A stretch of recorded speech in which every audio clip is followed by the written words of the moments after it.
यहां लिखा है, हमारे परमेश्वर ने यहां लिखा है, आकाश मेरा सिंहासन और पृथ्वी मेरे पांव रखने की चौकी है। तुम मेरे लिए कौन सा भवन बनाओगे और मेरे विश्राम को कौन सा स्थान होगा? सब यहां देखें। यह एक ऐसा वचन है जिसमें परमेश्वर ने अपनी विशालता प्रकट की है। आप जानना चाहते हैं परमेश्वर कितना बड़ा है? कलाम पाक कहता है, आसमान मेरे बैठने की जगह है और पृथ्वी वो जगह है जहां पर मात्र मैं अपने पैर रखता हूं। कई बार आपने पिक्चरों में, मूवीज में, बहुत सारी जगहों पे एक डायलॉग सुना होगा जिसमें कई लोग इस तरह लानत देते हैं, जा चुल्लू भर पानी में डूब मर। कभी आपने इस बारे में सोचा चुल्लू कहते किसे? आपके हथेली को अगर आप थोड़ा फोल्ड करेंगे ना, थोड़ा मोल्ड करेंगे, इस चीज को चुल्लू कहा जाता है।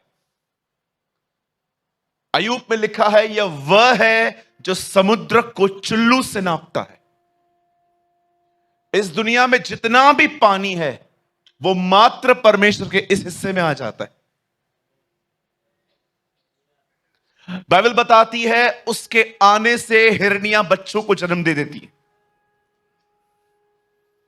आप जानते हो, ऐसा परमेश्वर जो इतना बड़ा है, वो कहता है तुम मेरे लिए कौन सा घर बनाओगे?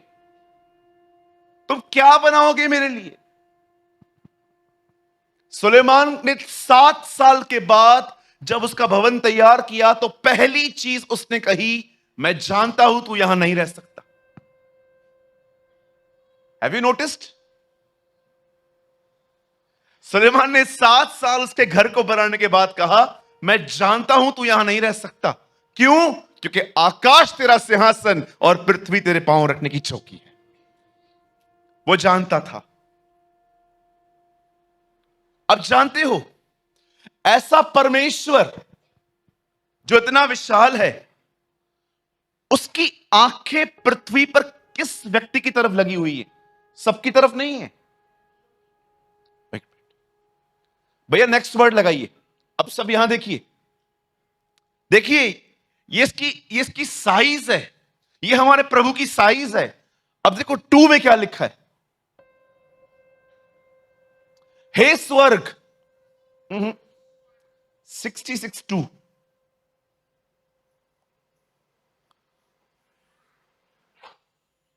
वह परमेश्वर जो इतना विशाल है, देखिए वो नेक्स्ट वर्ड में क्या कहता है, यहां देखिए, यहोवा की यह वाणी है, ये सब वस्तुएं मेरे ही हाथ की बनाई हुई हैं, इसलिए ये सब मेरी हैं।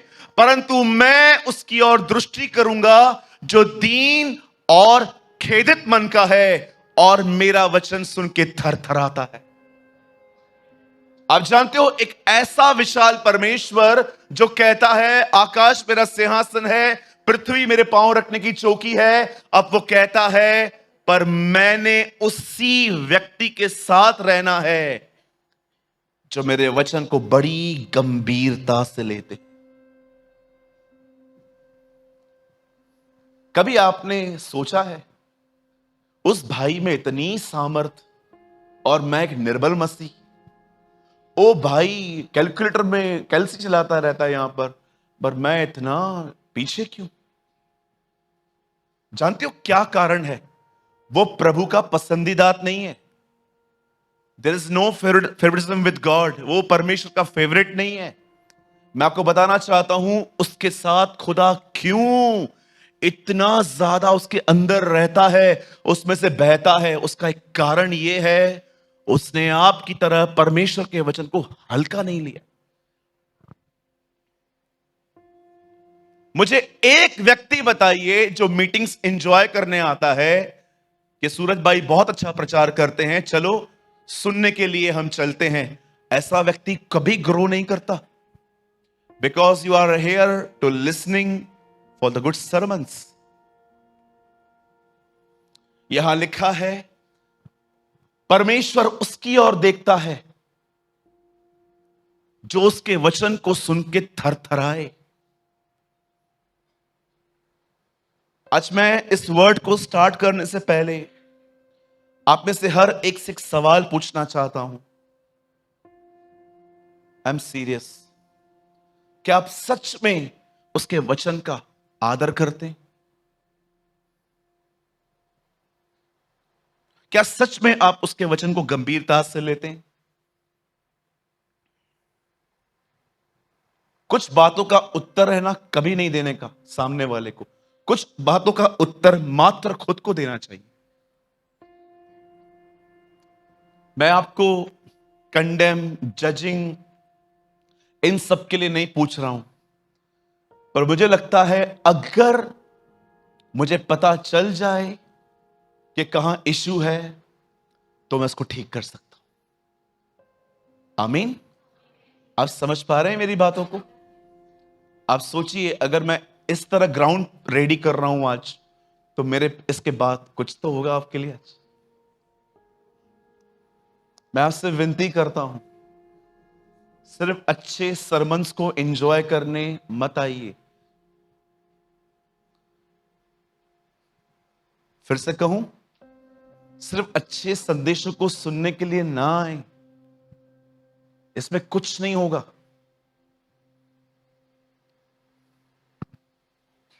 इससे कुछ नहीं होगा। होगा क्या पता है? ये दिमाग जो, ये हमारा मन है ना, ये ऑलरेडी इतना है ज्ञान से भरा हुआ। आप सिर्फ वचन सुनने के लिए आएंगे ना, ये और थोड़ा बड़ा करके निकलेंगे बस, कि चलो और दो चार बातें मालूम पड़ गई। No sir, you must honour God's word. आपको प्रभु के वचन का आदर करना सीखना है। मैं आपको सच कहता हूं, मैं हर रोज खुदा को कहता हूं, प्रभु मैं आपके वचन का ऑनर करने में बहुत कमजोर हूं। आज भी मैं कई बार अपने दिमाग और अपने शरीर की सुनता हूं, प्रभु आपकी नहीं सुनता। आप मुझे माफ भी करिए और प्लीज मुझे आप यहां से बाहर निकालिए। आप भी करें, राइट? आप जानते हैं, मैंने आपको लास्ट टाइम भी कहा, मैं आज भी आपको कहना चाहता हूं, आप जानते हो हमारा प्रभु जल्द आने वाला है। आमीन।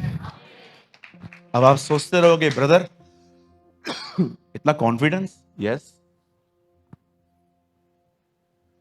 34 बार मैं आरटीपीसीआर करवा चुका हूं, 34 टाइम्स। आपने देखा, अब आपसे कोई आरटीपीसीआर नहीं मांगी जा रही है। मैं एक बार अपने नेफ्यू को लेकर मॉल गया था, मुझे नहीं जाने दिया गया। मुझे कहा गया आपके पास डोज नहीं है। हम लौट आए। लेकिन क्या आपने अब देखा, अब कोई वैक्सीनेशन नहीं मांगी जा रही है, नो आरटीपीसीआर। अब सब कुछ सामान्य होता जा रहा है। अब वापस सड़कों पे भीड़ दिख रही है, वापस बाजारों में भीड़ दिख रही है।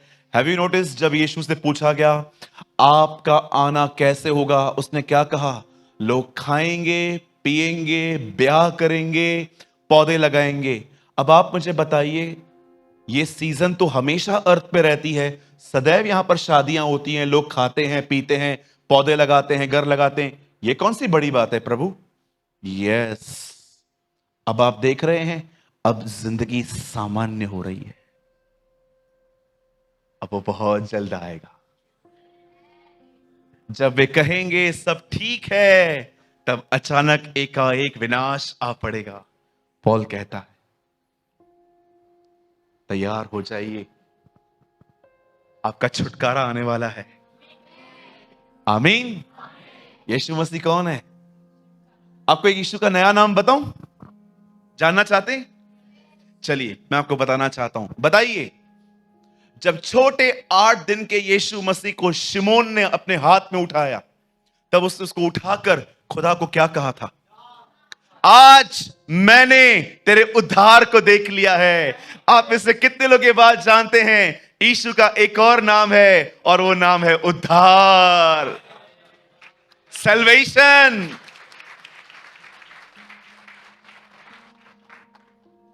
आप तो कहते हैं मैंने उद्धार पाया। अरे उद्धार यीशु का नाम है।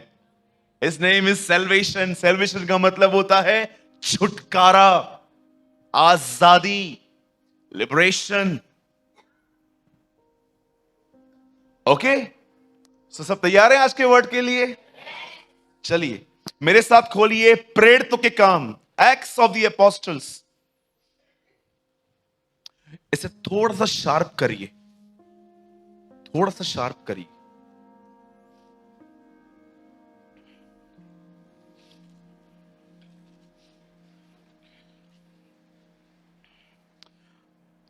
मुझे मुझे माफ करिए, मैंने गलत रेफरेंस दिया आपको। इब्रानियों खोलेंगे हम सब।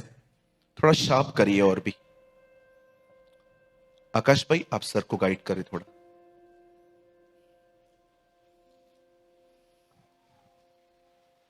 ठीक, या थैंक यू ब्रदर। आइए सब खोलेंगे इब्रानियों की किताब और उसका 10वां अध्याय, चैप्टर 10। बहुत ही ऑसम वर्ड है आज। आप सभी को बहुत ध्यान पूर्वक आज के कलाम को सुनना है।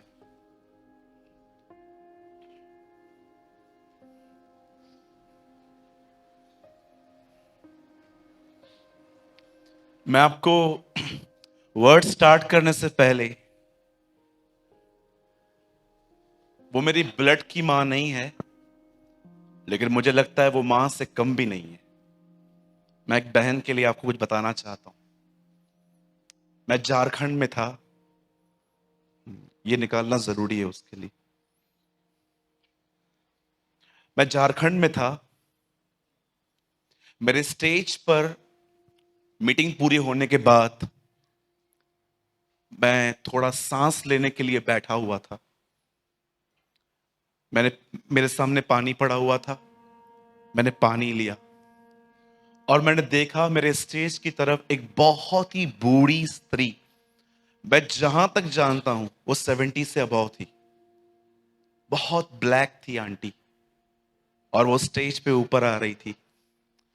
जैसे वो ऊपर आ रही थी तो वहां पर जो एशर्स थे, वॉलंटियर्स थे, उन सबों ने उसे रोक दिया। बोला अब नहीं मिल सकते आप, मीटिंग पूरी हो जाने के बाद वो सबसे मिलते हैं। लेकिन मैंने उनको देख लिया और मैंने वॉलंटियर्स को कहा नो, उनको आने दो।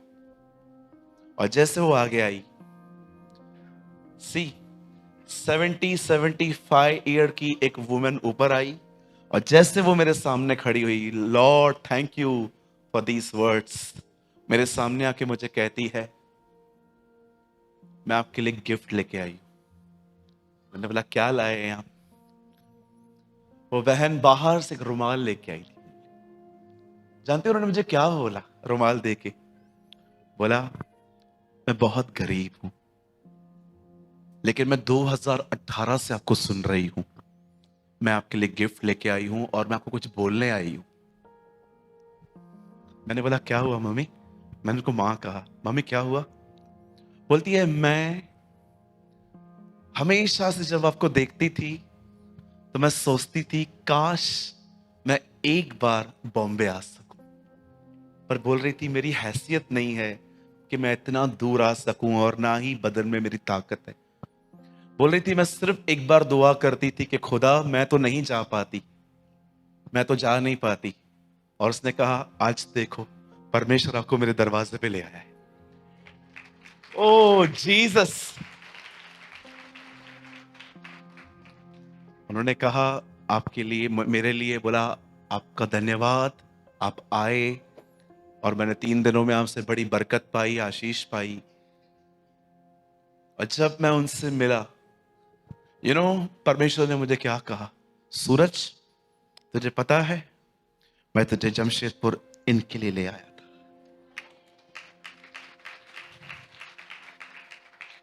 मैं ये बात आपको क्यों बता रहा हूं, उसका एक कारण है। मैं आपसे विनती करता हूं, कभी भी अपने लाइफ में लोगों का स्टैंडर्ड देखकर उनके साथ दोस्ती मत करना।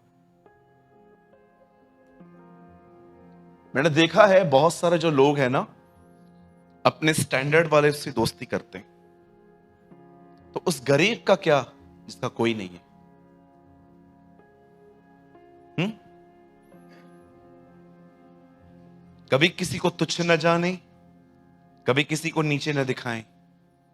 आपकी जिंदगी में हर व्यक्ति आपके सामने एक समान होना चाहिए, चाहे वो गरीब हो, चाहे वो धनवान हो। मैं आपको अपनी टीम की एक गवाही बताता हूं। मैंने अपने टीम के अंदर कभी ये बात नहीं देखी है आज तक। आज भी सुबह परमेश्वर के अनुग्रह से एक प्रोग्राम था हमारे चर्च में, हमने कहां रखा था, जहां पर हमने परमेश्वर के अनुग्रह से हमने कुछ बच्चों के लिए कुछ मदद सामग्री हमने उनको दी। ये काम मुझे इतने खुश करते हैं अंदर से कि प्रभु धन्यवाद। वो जो ऊपर बड़े बड़े फ्लैट्स में बैठे हैं उनको तो सब मिल रहा है ना, इनको कौन देखे। ओके, आइए अपने पास वाले को एक मैसेज पास कीजिए और फिर आज के वचन को शुरू करेंगे। अपने पास वाले को कहिए, कभी किसी को डिस्पाइज न करें।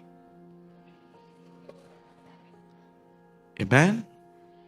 यस। मैं भूखा था, तुमने मुझे खाना खिलाया। मैं प्यासा था, तुमने मुझे पानी पिलाया। मैं जेल में था, तुम मुझसे मिलने आए। तब वो मुझसे कहेंगे, हमने ये कब किया? तब मैं उन्हें कह दूंगा, जो तुमने मेरे छोटों के साथ किया वो तुमने मेरे साथ किया। Amazing Lord, amazing words. आमीन। बोलो, हमारा प्रभु महान है, हमारा प्रभु अनुग्रहकारी है, हमारा परमेश्वर बड़ा दयालु है। आमेन। आइए एक वर्ड, इब्रानियों 10 अध्याय और उसका पहला वचन। सभी अपनी बाइबल को ओपन करें। अब भाई जल्दी लगाइए। इब्रानियों की किताब और उसका 10वां अध्याय और उसका पहला वचन। मैं जानता हूं आप में से बहुत सारे लोग इस वर्ड को थोड़ा समझने में चूक गए होंगे, क्योंकि बहुत सारी पुराने नियम के वर्ड्स हैं इसमें। क्योंकि व्यवस्था जिसमें आने वाली वस्तुओं का प्रतिबिंब है और उनका असली स्वरूप नहीं, इसलिए उन्हीं एक प्रकार के बलिदानों के द्वारा जो प्रतिवर्ष अचूक चढ़ाए जाते थे, पास आने वालों को कदापि सिद्ध नहीं कर सकती। पढ़ तो लिया मैंने, अब चलो यहां देखो सब। क्योंकि व्यवस्था जिसमें आने वाली अच्छी वस्तुओं का प्रतिबिंब है, पर उनका असली स्वरूप नहीं। आइए सब सामने देखें। याद रखिए, जो भी आप पुराने 39 किताबों में पढ़ते हैं, वो किताब जो पुराना नियम कहलाया जाता है, जिसे हम पुरानी वाचा भी कहते हैं, इस किताब के अंदर we have 39 books from Genesis to Malachi, उत्पत्ति से लेके मलाकी तक। इस किताब के अंदर जो 39 किताबें हैं, उसमें जो कुछ भी लिखा है, परमेश्वर का वचन कहता है वो एक छाया है, पर वो असली स्वरूप नहीं है।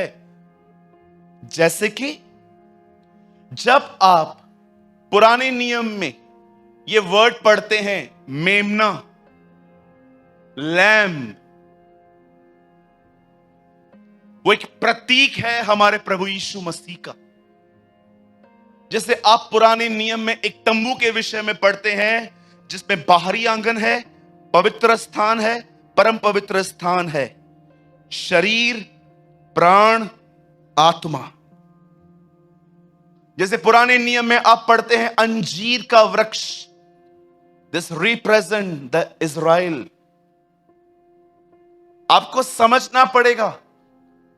जैसे कि आप पुराने नियम में पढ़ते हैं, इब्राहिम अपने हाथ में लकड़ी और छुरी लेके, आग लेके आगे बढ़ रहा था, बेटा साथ में था और 2 सेवक नीचे खड़े थे। इब्राहिम प्रेजेंट कर रहा था परमेश्वर को, इसहाक प्रेजेंट करता है यीशु मसीह को, वो लकड़ी प्रेजेंट करती है क्रॉस को, और 2 सेवक प्रेजेंट करते हैं उन 2 चोरों को। परमेश्वर ने पुराने नियम में मात्र छाया दिखाई कि आने वाले समय में यह सब होने वाला है। लेकिन साफ साफ यहां लिखा है वे चीजें असली स्वरूप नहीं है। आज मैं आपको पुराने नियम की एक छाया दिखाना चाहता हूं। सर प्लीज एक जगह बैठ जाइए अभी। आज मैं आपको पुराने नियम की एक छाया दिखाना चाहता हूं, और मैं चाहता हूं आप जानिए कि ऐसा क्यों लिखा गया है यहां पर। This is very important for us. आप विश्वास कीजिए, इस पर आपका जीवन निर्भर है। बड़े ध्यान से सुनिए। कलाम पाक कहता है इसहाक से दो पुत्र उत्पन्न हुए, एक का नाम एसाव और एक का नाम याकूब था। और परमेश्वर का वचन कहता है ये दोनों ट्विंस थे। और एक दिन ऐसा हुआ, आप जानते होंगे, याकूब की दो बीवियां थी, राहेल एंड लिया। और आप जानते होंगे इनमें से उसे 12 बच्चे पैदा हुए थे और एक लड़की भी पैदा हुई थी, दीना। और जानिए इस चीज को, याकूब का एक पुत्र था जिसका नाम था यूसुफ। कभी आपने इस बारे में सोचा है? गंभीरता से सोचिए। एक व्यक्ति प्रभु के साथ जीवित उठाया गया है, उसके लिए बाइबल में मात्र 4 लाइंस लिखी गई है कि उसने परमेश्वर के बारे में सुना, वो प्रभु के साथ चला, उसकी एक गवाही है कि उसने खुदा को खुश किया, और अचानक वो लोप हो गया। 4 words. Did you believe it? एक व्यक्ति जिंदा उठाया गया है और बाइबल में उसके प्रति मात्र 4 लाइंस लिखी गई है। बट कभी आपने इस बारे में सोचा, परमेश्वर ने यूसुफ के लिए 13 अध्याय लिखे बाइबल के अंदर। 37 से लेके 50 तक कलाम पाक कहता है वही पाया जाता है। क्यों परमेश्वर ने इस व्यक्ति के बारे में 13 चैप्टर्स लिख दिए? आज आपको समझना पड़ेगा। बाइबल बताती है एक लड़का था, उसका नाम यूसुफ था। और जहां तक मैं जानता हूं, परमेश्वर ने उसके साथ कुछ प्रतिज्ञाएं की थी। मुझे नहीं पता है आप में से कितने लोग ड्रीम्स और विजन्स को सीरियसली लेते हैं जब आपको दर्शन और सपना आते हैं। मैं आपसे पूछना चाहता हूं, क्या आप दर्शनों को और सपनों को किस तरह लेते हैं? जब आपको परमेश्वर कोई ड्रीम देता है या डेविल कोई ड्रीम देता है, तो क्या आप उसे सीरियसली लेते हैं? मुझे आज भी याद है, मैंने आज से बहुत साल पहले अपने पूरे परिवार की डेथ देखी थी। एक भी जिंदा नहीं बचा था। मैंने सबकी लाशें देखी थी। मैंने अपने फैमिली के अंदर सबकी लाशें देखी थी, छोटू की भी। और जिस दिन मैंने ये देखा, ओ बिलीव कीजिए, मैं अगले दिन 2 दिन उपवास में था। मैंने प्रभु से कहा, प्रभु अगर आप मुझे यह बताना चाहते हो कि शैतान मेरे परिवार के खिलाफ कुछ प्लान कर रहा है, तो I cancel in Jesus name. और जब मैं ये देखता हूं कि मेरे साथ कुछ अच्छा हो रहा है ड्रीम्स में, मैं उन बातों के लिए भी प्रेयर करता हूं कि प्रभु अगर आपकी इच्छा है तो उसे पूरा करें। याद रखिए, आजकल लोग बहुत बिजी हैं।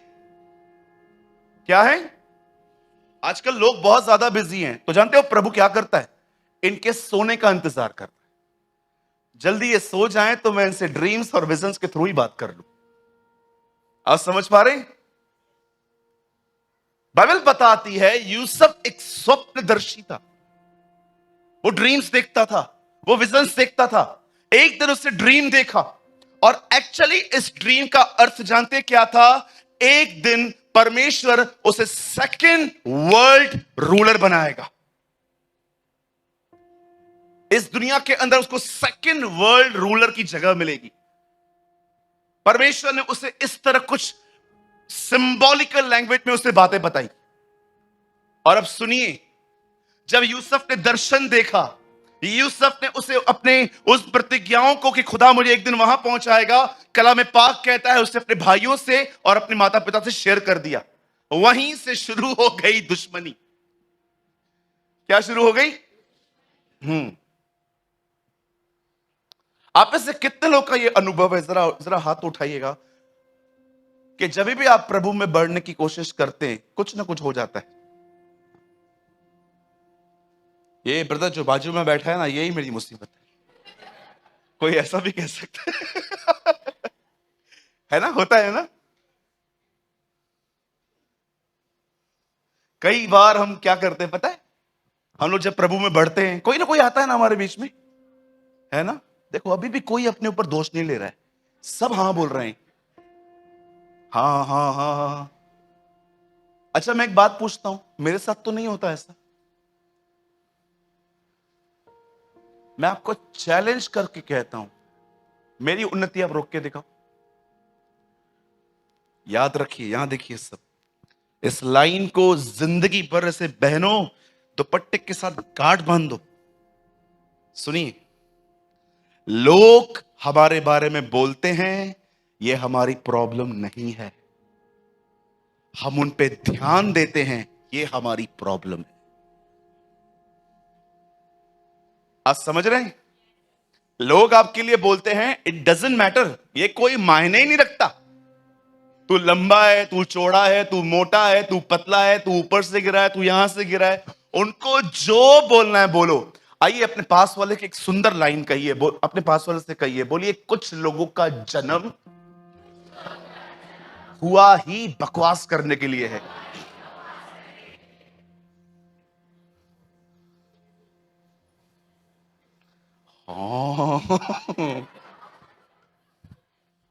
कुछ लोगों का काम है, they have a ministry of criticism. उनके पास सेवा है, वो दे हैव अ मिनिस्ट्री। आप क्यों ध्यान देते हैं उन पे? मुझे एक बात तो बताइए,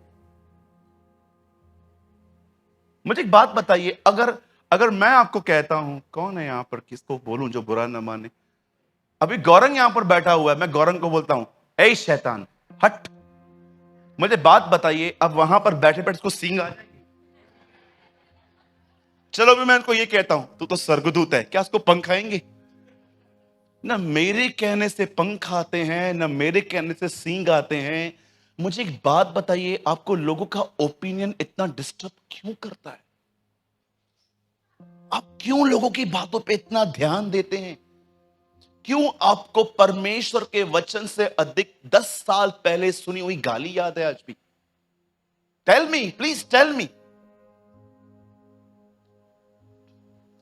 10 साल पहले की गाली आज तक याद है। लास्ट सैटरडे मैंने यहां पर क्या प्रीच किया था, 90% लोगों को याद नहीं होगा।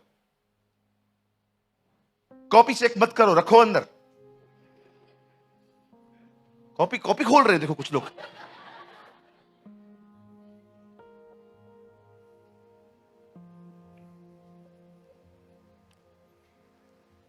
आपको मैं एक, मुझे पता है इट्स वेरी पर्सनल, पर मुझे बताने दीजिए। आपको मैं एक बात कहना चाहता हूं। मैं जब भी ये कहता हूं ना, मैं आई नो मैं थोड़ा इमोशनल हो जाता हूं।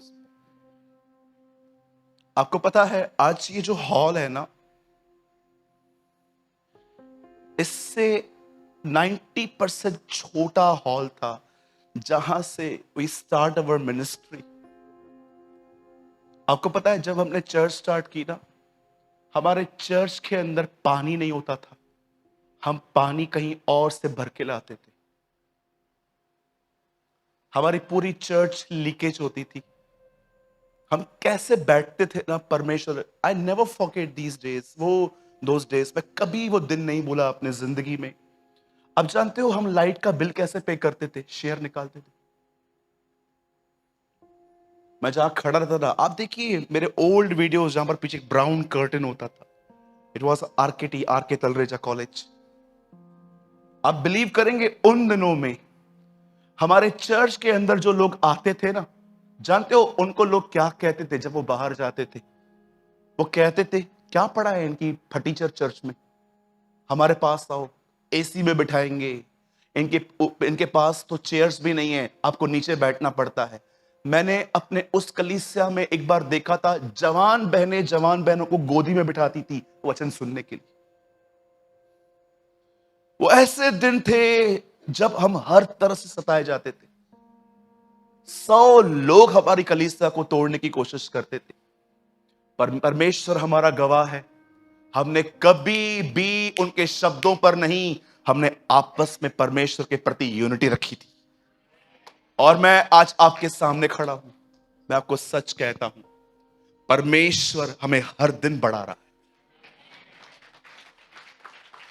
जरा सोचिए, उन दिनों में अगर मैं ये सोचता, छोड़ना प्रभु, क्या इतना तेरे पीछे चलना, इतना सताव आता है क्या कभी? बिलीवर थे तो खुश थे, पास्टर बन के दुखी हो गए हैं उल्टा। अगर उन दिनों में मैं गिव अप कर देता, मुझे बताइए क्या होता? मैं आपसे मिल पाता? क्या मैं आपकी तरह एक मसीह की देह का हिस्सा रहता? आप बिलीव कर सकते हैं, आपकी बोल्डनेस दूसरों को खड़ा कर सकती है। कभी आपने सोचा शद्रक, मेशक, अबेदनको आग के भट्ठे में कैसे गए आखिर? आपको पता है? क्योंकि उन्होंने अपने दोस्त को देखा था जो परमेश्वर के वचन पे खड़ा था। His name was Daniel। उन्होंने उसे देखा था। हमेशा याद रखिए, आपको लोगों की द्वारा बातों को बिल्कुल ध्यान नहीं देना है। आप देखिए कितना कुछ आपने समेट के रखा है। बाइबल बताती है, परमेश्वर का वचन कहता है, एक समय था जब यूसुफ के पास प्रतिज्ञा दर्शनों में आई, और दर्शनों के बाद उसने अपने घर को बताया। ओ, सारा घर उसका दुश्मन बन गया, बिकेम एनिमीज। एक दिन जानते हो क्या हुआ? उसके भाई काम कर रहे थे, वो अपने भाइयों को देने के लिए जा रहा था, और जैसे वो देने के लिए गया, सुनिए उसके भाई उसके लिए क्या कहते हैं? उसके भाई कहते हैं, देखो दर्शन देखने वाला आ रहा है, चलो आज मजा सिखाते हैं इसको। उन्होंने उसे इतना मारा, लहूलुहान कर दिया बेचारे को। उसके बाद खड्डे में फेंक दिया उसे, और खड्डे में फेंकने के बाद बिन्यामीन को थोड़ा तरस आता है। बोलता है, सुनो ना, ऐसे से मेरे से एक्शन कर रहा हूं ना, ए सुनो ना यार प्लीज, मार मत डालो, तुमने मारा ना उसको, बस पनिश किया ना, चलो छोड़ दो, मारो मत, खत्म मत करो। उसकी बात को सुन के वो उसे वहां से निकालते हैं और कुछ सिक्कों में उसे बेच देते हैं। परमेश्वर से प्रतिज्ञा पाया हुआ व्यक्ति खड्डे में पड़ा है और अब बेच दिया गया। मैं हमेशा जब यूसुफ को पढ़ता हूं ना, मैं हमेशा जब पढ़ते मैं देखता हूं, परमेश्वर से प्रतिज्ञा पाया हुआ व्यक्ति, बार बार ये लाइन में उसकी जिंदगी से छोड़ के रखता हूं। आगे बढ़ता है। सबसे पहले उसने भाइयों की जलन का सामना किया।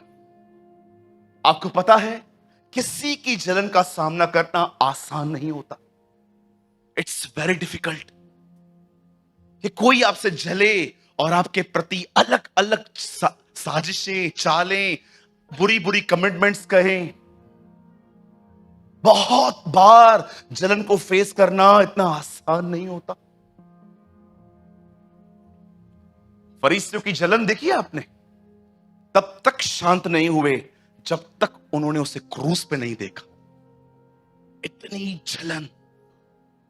और जानते हो जलन किससे होती है? हमें सदैव उन लोगों से जिनके बारे में हम ये विश्वास करते हैं ये हमसे बेहतर है। अब मैं आपको गुड न्यूज बताना चाहता हूं, जो आपसे जले उसके लिए खुदा का शुक्र करो और प्रभु से कहो, धन्यवाद, कोई तो मुझे बेहतर समझता है। हालेलुया, और यीशु मसीह की। आइए अपना हाथ उठाइए और कहिए, हर जलन रखने वाले के लिए प्रभु आपका धन्यवाद। धन्यवाद प्रभु, कोई तो मुझे योग्य समझता है।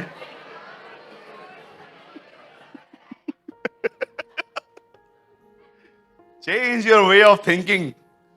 अपनी सोच को बदलें। एक बार किसी ने मेरे लिए कुछ बोल दिया था, वो बात मुझे पता चली। मैंने प्रभु से कहा, प्रभु मैं आपको कोटि कोटि धन्यवाद करता हूं, आप मुझे फेमस कर रहे हैं। Thank you Jesus, I give you all the glory Lord, praise you Lord. Panku तू आज वीडियो मत बना, इसने काम कर दिया। ऐसे बोलूं? हाँ, अब आइए, यूसुफ की पहली परीक्षा थी लोगों की जलन फेस करना। अब आइए मैं आपको उसकी दूसरी परीक्षा बताता हूं।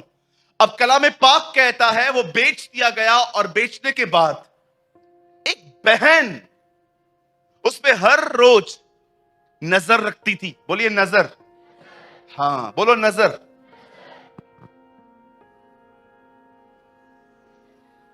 ये नजर समझते? आजकल बहुतों की खराब है। बहुत लोगों की खराब है। बैठे रहेंगे?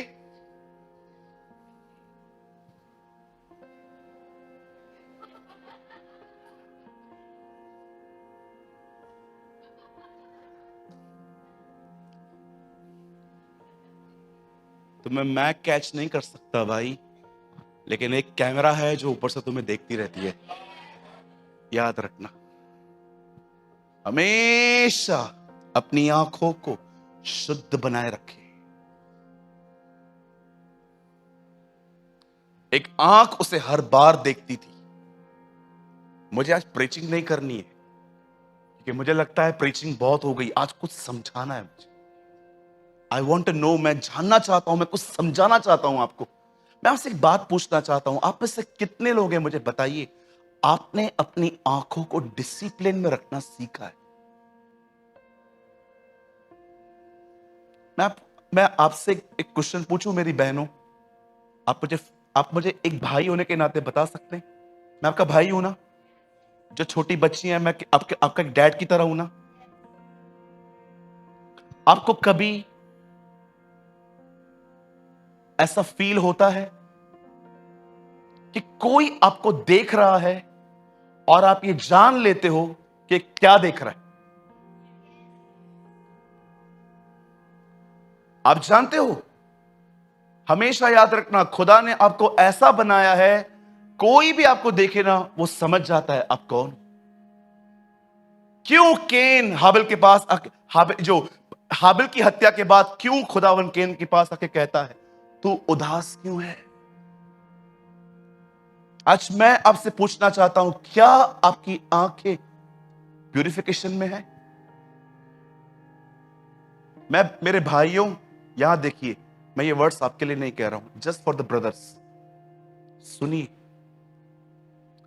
Listen to me. जब भी किसी बहन से बात करें, जब आपको कुछ मौका मिलता है उनसे कुछ बात करने का, कुछ काम है, उनसे ऐसे बात करिए कि 2 मिनट की बातचीत के बाद वो अपने आप में ये सोचे कि काश ये मेरा सगा भाई होता। अगर आप किसी बहन को ये फीलिंग नहीं दे रहे हो ना, मैं आपको कहना चाहता हूं, आपकी प्योरिटी वहां नहीं आई है जहां पर यीशु मसीह की थी।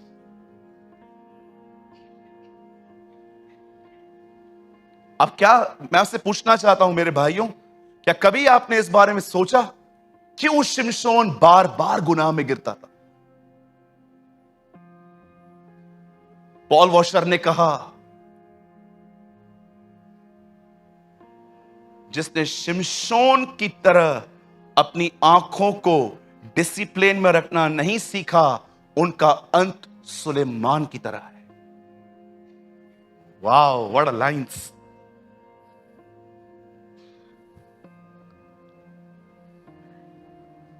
ये बहुत जरूरी है। ओ, ये बहुत जरूरी है। मैं फिर से कहता हूं, इट इज वेरी इंपॉर्टेंट कि हम अपनी आंखों को ट्रेन करें हर दिन कि उन्हें क्या देखना चाहिए। नो पॉर्न वीडियोस, ना ही लड़कियों के बदन को घूर घूर के देखना। यह हमें सोता नहीं, बाइबल बताती है। बाइबल बताती है तो हमें सूट नहीं करता।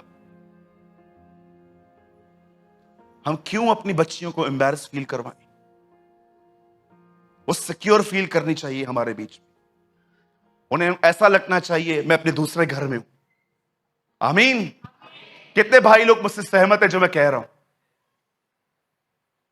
सदैव याद रखिए, आपकी नजरें बड़ी शुद्ध प्योर होनी चाहिए। That's so important. इस बहन को देखिए, यूसुफ के ऊपर उसकी आंखें लग चुकी थी। हर दिन आके जानते हो उसको प्रोवोक करती थी। हर दिन आपको दुआ करनी चाहिए, प्रभु जब भी मेरे ऊपर ये परीक्षाएं, उसी समय मेरे ऊपर तेरा अनुग्रह भी आए। सोचो 95 से पहले कॉलेजेस कैसे होते थे, आप देखिए ऑफिसेस कैसे रहते, बहनों की कैबिन और भाइयों की कैबिन कितनी अलग होती थी। आज तो देखिए ऐसे ऑफिसेस हैं, यहां पर लड़की वहां लड़का, फिर लड़की वहां लड़का। और कॉल सेंटर्स में कितने टेम्पटेशंस होते हैं। मैं आप भाइयों से पूछना चाहता हूं, अगर आपके ऑफिस में जितनी बहनें आती हैं काम करने के लिए, क्या आप खुदा से इसके लिए दुआ करते हो, प्रभु मुझे उनके प्रति शुद्ध बनाए रख।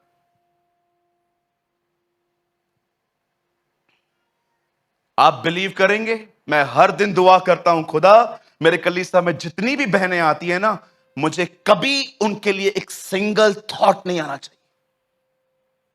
दे आर माई किड्स, ये मेरे बच्चे हैं।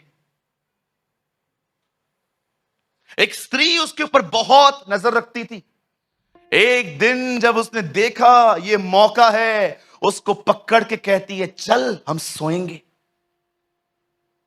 एंड यू नो यूसुफ क्या कहता है उसको, आइए जवान लोगों सीखो, सीखो। यूसुफ ये नहीं कहता कि तू मैरिड है। यूसुफ ये भी नहीं कहता कि तू खूबसूरत नहीं दिखती, you are ugly women. Yusuf उसको यह भी नहीं कहता मैं मन ही मन तुझे चाहता तो हूं, पर मुझे अपने स्वामी से बड़ा डर लगता है। ओ तू अगली है, तू मैरिड है, तू अच्छी दिखती है, लेकिन मैं टच नहीं करूंगा। यू नो यूसुफ उसे क्या बताता है कि मैं ये नहीं करूंगा। जानते हो क्या, मुझे लगता है 2022 की पीढ़ी को यह सीखना पड़ेगा यूसुफ के जीवन से। यूसुफ उसे कहता है मैं ये नहीं करूंगा, और उसका कारण जानते हो क्या है, तू मैरिड है ये नहीं, तू अच्छी नहीं दिखती ये भी नहीं, मैं तुझे पसंद करता हूं, लेकिन अगर मैंने तुझे टच किया तो मेरी जॉब जाएगी नहीं। वो एक ही कारण बताता है, और वो कारण था परमेश्वर देख रहा है। आपको पता है जो लोग आजकल व्यभिचार में गिरते हैं, व्यभिचार में गिरने के बाद जानते हो उनका कन्फेशन क्या है, हम बड़े कमजोर हैं। Sir you are not weak, actually you are strong. अगर आप वीक होते तो खुदा की सामने जाके मदद मांगते। जैसे लिखा है, यहोवा के सामने धर्मी सदैव उसके किवाड़ों के सामने बने रहता है, वह उसके फाटकों पे आना नहीं छोड़ता। अगर एक कमजोर व्यक्ति, आपको बताऊं कैसे होता है, एक वीक व्यक्ति कैसे होता है। एक वीक व्यक्ति जानते हो खुदा के सामने आपको सदैव, आपने देखा गसमनी में वो ऐसे पड़ा हुआ था, इससे कहते हैं कमजोर। लेकिन जानते हो मजबूत क्या है, आखिरी बार कर लेता हूं, कल से नहीं करूंगा। This is strong. वो कहता है खुदावंत देख रहे हैं, परमेश्वर देख रहा है। और जैसे वो वहां से भागा, उसकी शर्ट उसके हाथ में आ गई। ओ एलिगेशन लग गए बेचारे पे। वो स्त्री कहती है इसने मेरी इज्जत पे हाथ डाली। बेचारा बार से पीछे चला गया सलाखों में। मैं आप में से हर एक को बताना चाहता हूं, व्यभिचार को ना कहने के कारण यूसुफ 13 साल जेल में, यू नो 13 इयर्स। क्या क्या क्राइम था? वन क्राइम सर, क्या क्राइम था? मैंने इस वुमेन को ना कहा था, दैट इज अ रीजन। अगर मैं हां कहता तो मैं बाहर होता। मेरे भाइयों मेरी बहनों, संत गवाह हैं। A.W. Tozer, George Muller, John Wesley, Charles Finney, Sadhu Sundar Singh, बख्श सिंह, ये तो सिर्फ नाम ले रहा हूं, 15 और नाम है। इतिहास गवाह है, गॉडली लोग सताए गए। आप एक कार्नल लाइफ जियो, डबल लाइफ जियो। लिख के देता हूं, कभी सताव नहीं आएगा आपके ऊपर। सब आपको प्रेस करेंगे, ओ तो मेरे साथ बुराइयां ही करते हैं। आप जाओ किसी मंडली में जाके बैठो, वो बुराइयां करते हैं, आप भी करो, सब आपसे खुश होंगे, लेकिन आप चुपचाप बैठे रहो और बाद में उनको कहो मैं आपका हिस्सा नहीं बनूंगा, सब आपको कहेंगे ओवर स्पिरिचुअल, ज्यादा आत्मिक बनता है अभी। एक बात कहूं, अगर सब आपके दोस्त हैं ना, समथिंग इज रॉन्ग। अगर सब आपके मित्र बनते जा रहे हैं ना, कुछ गलत है।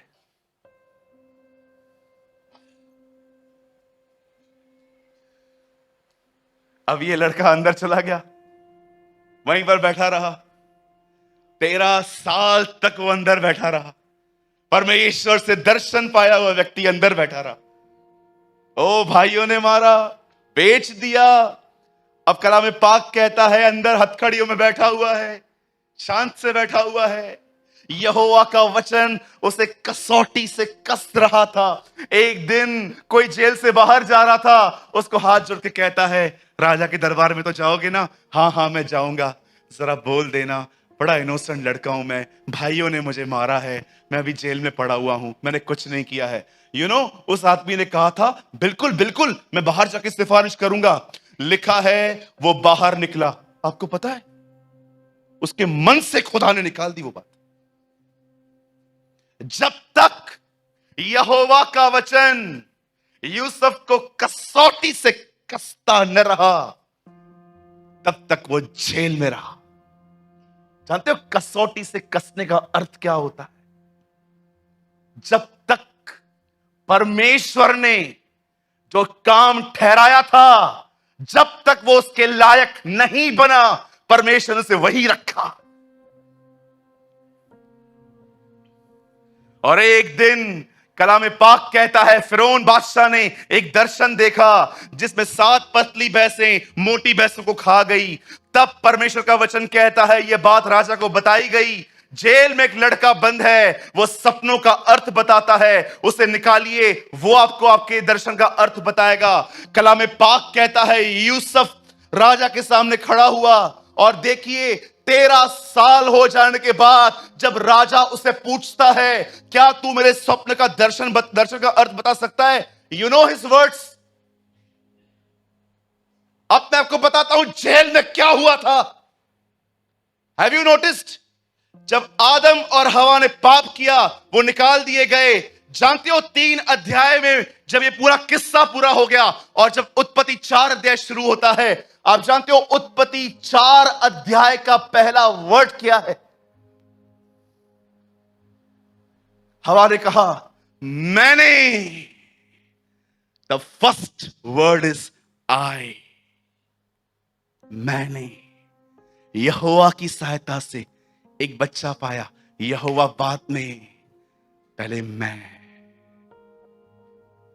आप जानते हो आप परमेश्वर से दूर हो गए हो, यह आपको कैसे पता चलता है? आपको पता हूं, स्वयं में कुछ बन जाओगे, अपने आप में कुछ समझ लोगे अपने आप को।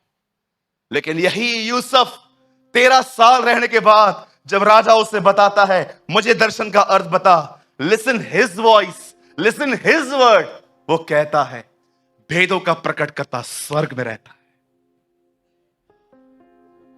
अब मुझे बताइए, हवा कहती है मैंने, ये कहता है वो बताता है। जानते हो 13 साल में खुदा ने उसके अंदर क्या किया?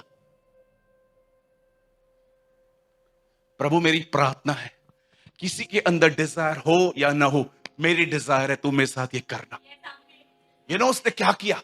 खुदा ने उसके अंदर क्या किया? खुदा ने 13 साल यूसुफ में से यूसुफ निकाला और खुद आया।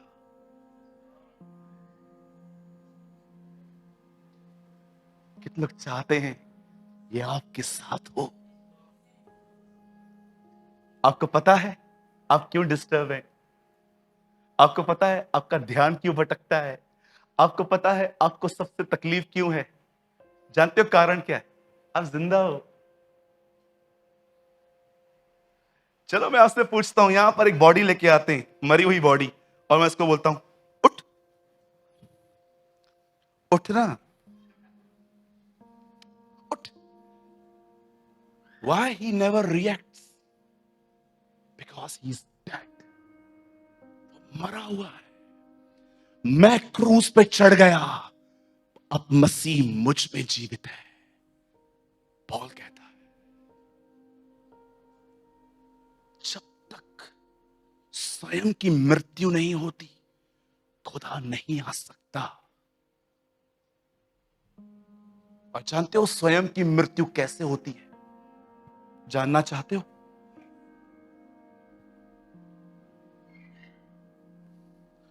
कहो अपने बाजू वाले को, अन्याय सहना पड़ता है। तो न्याय न सहे तो अन्याय की बात करता है। कितनों को सहते हैं आप मुझे बताएं? हाँ, कभी ऐसा हुआ है आपको? ऐसे ही आपको गाली पड़ी, कुछ किया भी नहीं था आपने, और आपका अंदर तैयार था अपने आप को सही साबित करने के लिए, उन शब्दों को बोलने के लिए, लेकिन आप चुप करके बैठे थे। अरे करके देखो एक दिन। 13 साल, 13 ईयर्स वो स्वयं में मरा।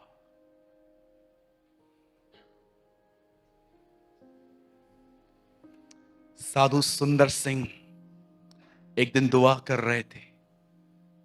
You know what he pray? जानते उन्होंने क्या दुआ की? ही प्रे, उन्होंने कहा, यहां देखिए, उन्होंने कहा, हे प्रभु, क्या तू मुझ पर यह दया करेगा कि जहां जहां से तू अपने बेटे को ले गया है, तू मुझे वहां वहां से ले जा। जब मैंने उसकी ये प्रार्थना पढ़ी, मैंने कहा, प्रभु मैं 17 साल से प्रभु में हूं, मैं 17 ईयर से तुझे फॉलो कर रहा हूं, मैंने कभी ये दुआएं नहीं सुनी थी कि तू मुझे उन रास्तों से ले जा जहां से तू अपने साधु सुंदर सिंह का माइंड कितना रिन्यू हो चुका था, आपको पता है? वो सफरिंग को ब्लेसिंग देखता था। सोचो उस संत का मन कितना नया हो गया था कि वो यीशु की जिंदगी को जान के खुदा से कहता है, क्या तू मुझे मौका देगा एक बार उन रास्तों से गुजरने का जिन रास्तों से तू अपने बेटे को ले गया था। ओ प्रभु, मेरी दुआ है आज हमें ये पैशन आए। क्या सूखी सूखी जिंदगी जीते हैं आप? अरे कब तक ऐसी जिंदगी जियोगे जहां पर दुआ करने में स्ट्रगल, बाइबल पढ़ने में स्ट्रगल, चर्च आने में स्ट्रगल? कब आप उस जीवन का अनुभव करेंगे जिसके विषय में कहा यीशु ने, उनके अंदर से जीवन की जिंदगी के जल की नदियां बहेंगी?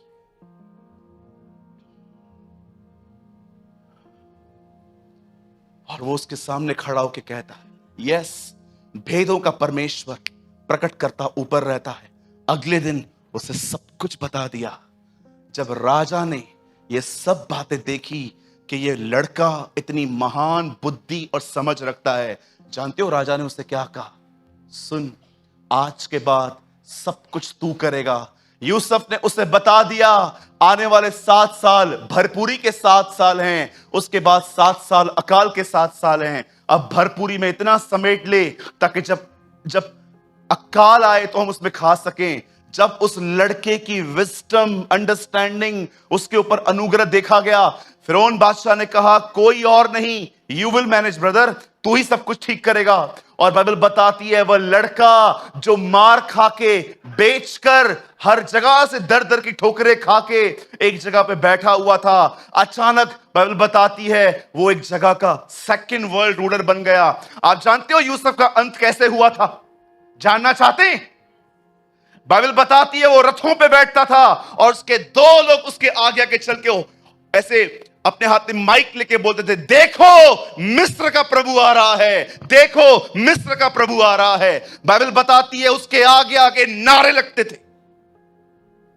जब वो अपने चैरिट्स पे निकलता था, अब मैं आपसे एक बात पूछना चाहता हूं, यहां देखिए, जो बात मुझे समझानी है वो बात अभी आ रही है। मुझे बताइए, भाइयों ने मारा, उसने विरोध नहीं किया।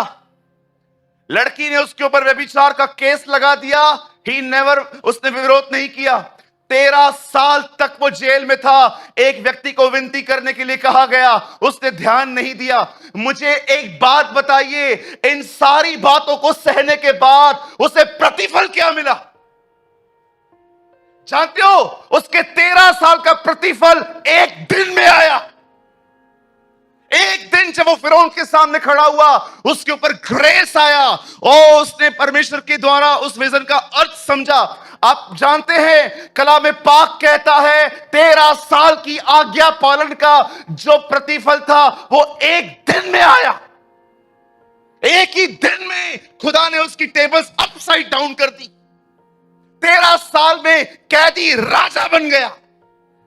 जानते हो ये स्टोरी क्या है? आज भी हम में से हर व्यक्ति यहां पर विश्वास करके बपतिस्मा लेके बैठा है। लोग सताते हैं, गालियां देते हैं, बहुत कुछ बोलते हैं, आप चुप करके बैठे रहते हो। आपको पता है ये आपकी विश्वास योग्यता का प्रतिफल एक ही दिन में मिलने वाला है। और जानते हो वो दिन कौन सा है? बहुत जल्द वो बादलों पे आएगा और उठा ले जाएगा हमें।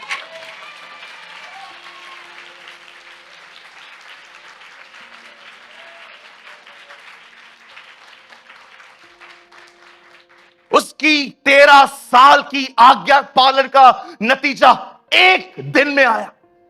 13 साल वो सहता रहा, चुप करता रहा, शांत बैठा हुआ था। क्या वो जानता था एक दिन मैं राजा के सामने खड़ा हो जाऊंगा, वहां पर राजा मेरे ऊपर फेवर करेगा, मुझे बुद्धि मिलेगी, मुझे दर्शन का अर्थ मिलेगा, मुझे सब कुछ पता चल जाएगा। एक ही दिन के अंदर 13 साल की सफरिंग का एक ही दिन में रिजल्ट आया। आपको क्या लगता है, हम जो यहां पर लोग बर्दाश्त कर रहे हैं, सहन करते हैं, लोग हमें गालियां देते हैं, एलिगेशंस लगाते हैं, तरह तरह की बातें करते हैं, याद रखिए ये एक मात्र कहानी है बाइबल की। There's only one story in the whole Bible जिसमें बताया जाता है 13 साल सहने का फल एक दिन में आया था। आप जानना चाहते हैं? आकाश फास्ट, यहां देखिए, प्रेरितों के काम 7 अध्याय। ब्रदर थोड़ा जल्दी करना, जितना जल्दी कर सकते हो। यहां देखिए सब मैं आपको बताना चाहता हूं। एक दिन, a one day, 7 verse 2 brother. यहां देखिए, एक्ट्स ऑफ द अपोस्टल, प्रेरितों के काम 7वां अध्याय, उसका दूसरा वचन। देखिए मैं क्यों कह रहा हूं एक दिन, एक दिन, वन डे, वन डे। यहां देखिए, उसने कहा हे भाइयों, सॉरी 7 का 12, आई एम सॉरी भाई, आपको प्रॉपर बताता हूं, जस्ट वेट। ओ जीसस, या 7 का 9। यहां देखिए मैं क्यों कह रहा हूं एक दिन, एक दिन, एक दिन। यहां देखिए, और कुलपतियों ने यूसुफ से ईर्ष्या की। कुलपति मतलब याकूब के बेटे। उन्होंने उससे जलन की और मिस्र देश जाने वालों के हाथ में बेच दिया। अब ये उसको बेच दिया गया, परंतु परमेश्वर उसके साथ था। अब देखिए आगे क्या लिखा है 10 में। यहां देखिए,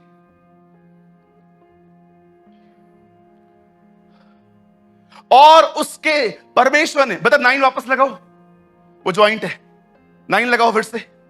ये देखिए, परंतु परमेश्वर उसके साथ था। अब देखिए, परमेश्वर उसके साथ रह के उसने किया क्या उसके साथ? 10,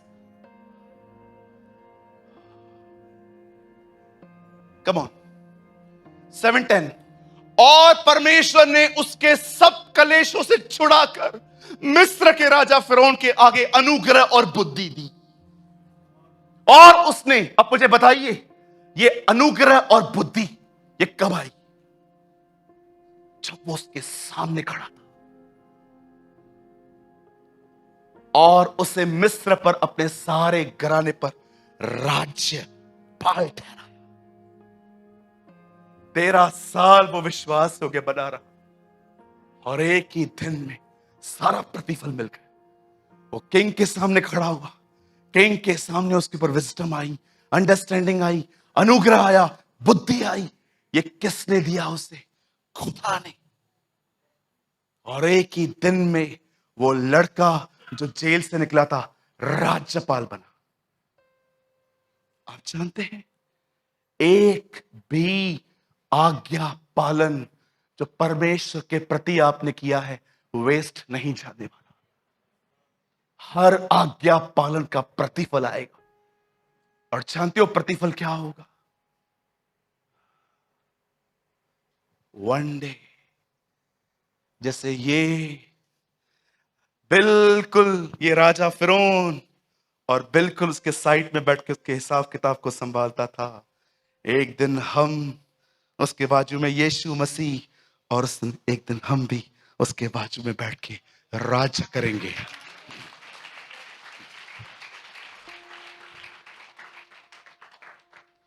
जस्ट लास्ट वन थिंग, पहला राज्य किसका था? आदम का। उसके बाद राज्य किसका आया? इज़राइल के लोगों का। उसके बाद राज्य किसका आया? राजाओं का।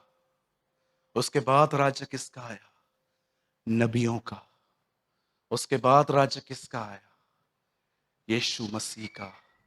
उसके बाद राज्य किसका चल रहा है? पवित्र आत्मा का।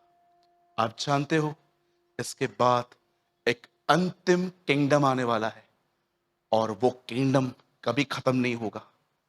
और जानते हो वो राज्य किनका है? विश्वास योग्य लोगों का। उसके बाद कोई किंगडम नहीं है। इसीलिए प्रकाशित वाक्य में कहा गया, जो जय पाए वो मेरे सिंहासन पर आ बैठेगा, जैसे मैं जय पाकर अपने पिता के सिंहासन पर आ बैठा हूं। आज मैं आपसे पूछना चाहता हूं, क्या आप यूसुफ की तरह विश्वास योग्यता में जिंदगी जी रहे हैं?